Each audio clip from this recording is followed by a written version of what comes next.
Good evening, my name is Kevin Deska. I am the president of Prime Road Inc. We are a Calgary-based geopolitical risk analysis firm, and we have more Israeli news to unpack tonight. On the night of October 1st, over in Israel, September 30th here in Calgary, Israeli ground forces have pushed into southern Lebanon in what they are currently claiming is a limited operation following about 2 hours of absolute pounding with artillery of villages, settlements, and supposed Hezbollah launch sites in southern Lebanon. We've also had significant volume of airstrikes in Beirut, throughout southern Lebanon and elsewhere. Censorship in the Israeli media, with many Israeli journalists noting earlier that they could not disclose what was going on due to censorship, but with the U.S. national security apparatus having apparently leaked what was going on to the press. Today we're going to talk about what Israel is doing, the historical context in which this is occurring, U.S. involvement, its potential routes of attack, and most importantly, historical parallels. Lest you think this is the first time that Israel has invaded Lebanon, no.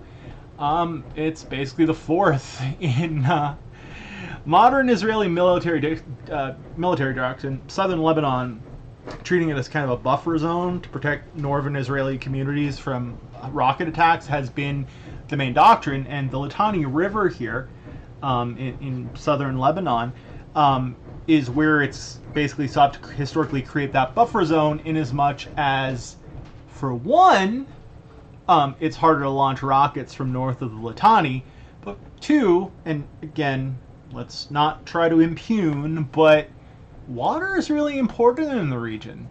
This is fresh water. I wonder why they specifically chose that, eh? So, 1978, Operation Litani, Palestinian militants, and this is before Hezbollah was created. Israel launched artillery and airstrikes before they sent ground forces in. This is discussed by Bergman in Rising Kill First, because they basically launched the attack with some targeted killings of Palestinian leaders. I'll drop a link to the book in the description. It's a really, really, really good book about Israeli targeted assassinations. But yeah, first occupation. Then again in 1982, Operation Peace for Galilee. This was when it was the PLO, again, before Hezbollah. They wanted to drive the Palestinian Liberation Organization out of southern Lebanon and basically prevent these same attacks that have been occurring for like 40 years from occurring. So, same dynamic. Israel ended up occupying southern Lebanon, actually advanced all the way to Beirut, and this was a costly military campaign. You might want to check in the Weapons Wizards by Katz and Bobot, because a lot of the things that Israel is using today, notably smart bombs, were first used to some extent, to a lesser extent, in the 1982 conflict, and this is kind of shows how weapons have evolved in the modern period. But it's really the 2006 Lebanon War that provides the most latest precedent for this ground invasion of Lebanon on the northern front. Israeli forces basically attempted to totally destroy Hezbollah, which did not work out.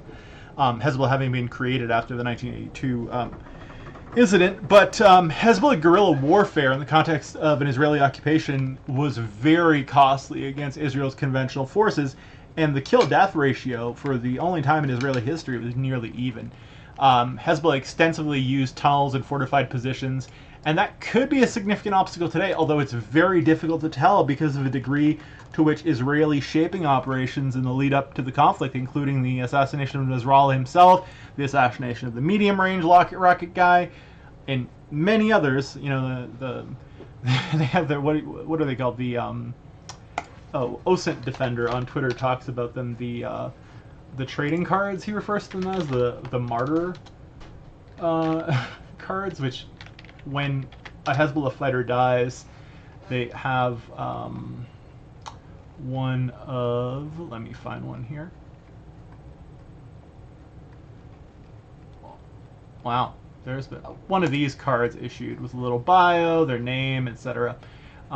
So yeah, a lot of those have been produced lately, so we don't really know what Hezbollah's capabilities are right now, although we should assume that there is some degree of decentralized locus of command that is still going to allow for Hezbollah's very well-trained conventional forces, who are, mind you, equipped with anti-tank and other types of weapons to maybe wreck is the wrong word, inflict some damage on Israeli forces. If we look at routes of attack and Israel's likely strategic objective, we need to remember that this is a really rocky area that mixes like rocky parts with dense urban areas. So Israeli troops are basically going to push through a few towns, Binti Bel, which is a Hezbollah stronghold, mind you, before they advance to the Litani River. And the reason for this is that they need to clear these rocky areas to get their armor and other support vehicles through. But on the way, and if this does penetrate up to the Litani, Hezbollah's extensive tunnel network and fortified positions left over from 2006 are going to cause Israel a lot of the same problems they had back in the day.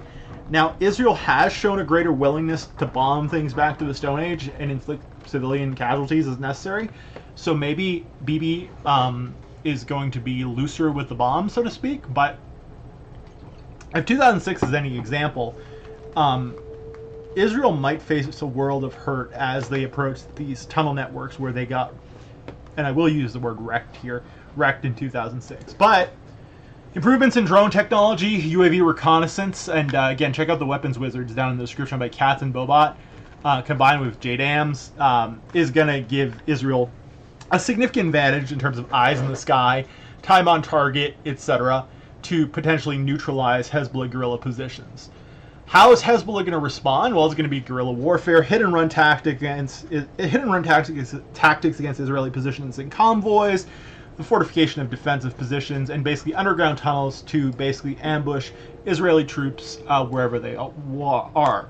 But that being said, the Israeli Merkava tank, and I don't know if y'all are familiar with this. This is a picture of this baby here. Notice the extra armoring on the side here.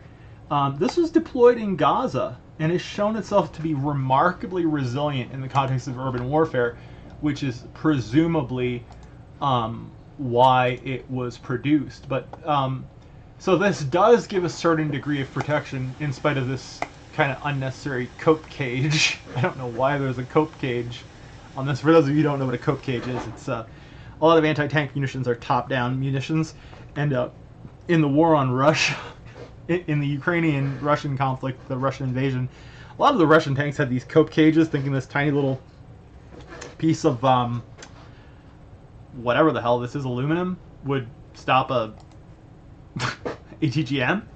Highly unrealistic, but hey, looks cool. If you're a scale modeler like me, put a cope cage on your tank.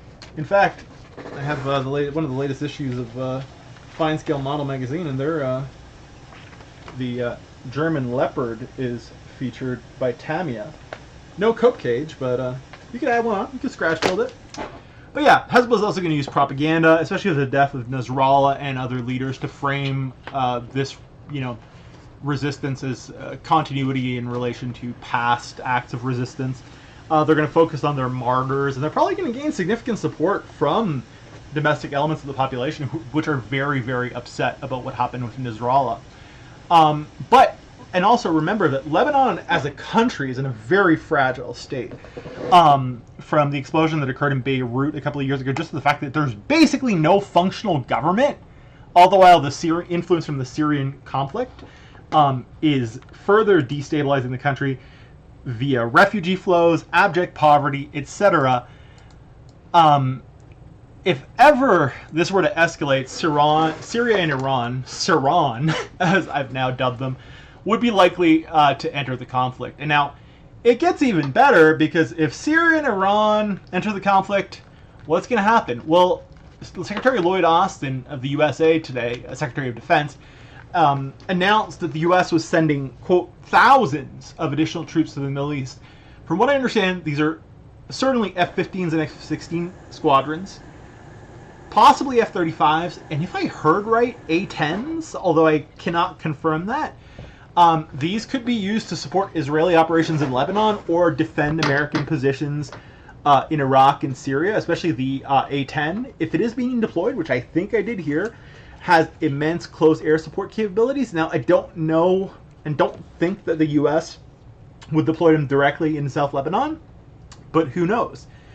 It's really whatever rules of engagement the U.S. are given. The Biden administration has signaled that it is opposed to this operation, and Israel has signaled that it absolutely does not care because America is going to keep providing it with weapons regardless.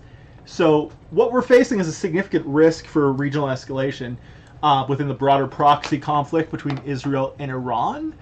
And also, as Israeli forces head deeper into Lebanon, further north into Lebanon, that does create implications for Syria and Iran alike as it pertains to the Syrian front here and the ongoing war or wars that are occurring there. So that is something to keep an eye out on that I will be taking a look at. But yeah, so, Israel is basically justifying this as self-defense on the basis of Hezbollah rocket attacks, the same way it justifies its targeted assassination campaigns. Again, Rise and Kill First by Bergman. I'll throw in the description below. Such a good discussion of the Israeli targeted assassination program. If you want to understand this conflict, that's the book for you. Audiobook is also quite good. I highly recommend it. Really great piece of scholarship, but not too scholarly. But predictions, and I'm not a fan, but I'm going to predict that will Israel achieve long-term security by going up to the Litani? No. Because they're never going to be able to permanently control southern Lebanon without creating another so-called open-air prison like Gaza. And if Iran and Syria get involved, the regional conflagration this is going to create is going to be immense. Part of me thinks that domestic politics are motivating this more than anything else, especially with Netanyahu facing such significant difficulties and such significant pressure from his far-right coalition. But at the end of the day, we're going to see, is Israel doomed to repeat the mistakes that it made during past incursions, notably the high casualty count of 2006? Or is this going to be a new day, a lasting peace? I doubt it, but you never know. Anyway, we'd love it if you could drop us a like, subscribe, follow, whatever it is. Check out the links in the description below for some good reading material. Please share this with a friend, an enemy, a frenemy, whomever you like. It is the September 30th of September, 7:03 p.m., 1903 here in Calgary Mountain Standard Time. Thank you so much for watching. Have a wonderful, wonderful evening.